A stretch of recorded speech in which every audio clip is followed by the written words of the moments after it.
გადაიდოს პირველ რიგში თავრობის კანონის შეტანილი ის შეიცვალოს ის ფუნქციები და მეორე რომ გამოიყოს სამთავრობო კომისია და გადაამოწმოს თითეული ოჯახის გაჭირვება. აქ მყოფი ყველა თითეული ოჯახი არის სოციალურად დაუცველი უსახკარო ხალხი. არავის არ აქვს ის საშუალება რომ ლუკმა პურის საშოვარი კონდეს და საჭმელი და სასმელი. ჩვენი მშვიდობიანი აქცია არის იმის შეგრება, რომ ვითხოვთ გამოყოს ხელისუფლებამ შესაბამისი კომისია, გადაამოწმოს თითეული ჩვენთაგანის მდგომარეობა და შემდეგ გამოყოს შესაბამისი დახმარება. ვითხოვთ საცხოვრებელი ფართი იქნება თუ მიწის ნაკვეთი იქნება. სანამ არ დავიშლებით, მანამ არ გადაგვამოწმოს ჩვენი ხელისუფლების რომელიმე წარმომადგენელი კომისიის წევრი, არ დაგვირთყავს ბიძაც ჩვენს მდგომარეობაზე, მანამდე გავაგრძელებთ ჩვენ აქციას.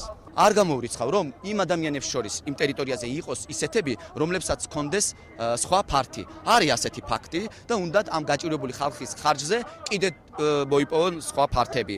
ამიტომ ჩვენ ვითხოვთ, შეიქმნა სპეციალური კომისია, არა მარტო 1000 ოჯახის, რაც მთავრობამ თქვა, არამედ 3000 ოჯახის, შეისწავლოს ამ კომისიამ ამ ადამიანების სოციალური მდგომარეობა. აქ მარტო ფართი არა, მე მინდა საზოგადოება მიცოდეს, მარტო ფართი არაა ლაპარაკი. დაუშვათ ამ ხალხმა ის ფართი დათმეს. მაშინ რას უშვებით იმ მრავალშვილიან ოჯახებს, სოციალურად დაუცველებს, ამ სტატუსს ჩამორთმეულ ადამიანებს.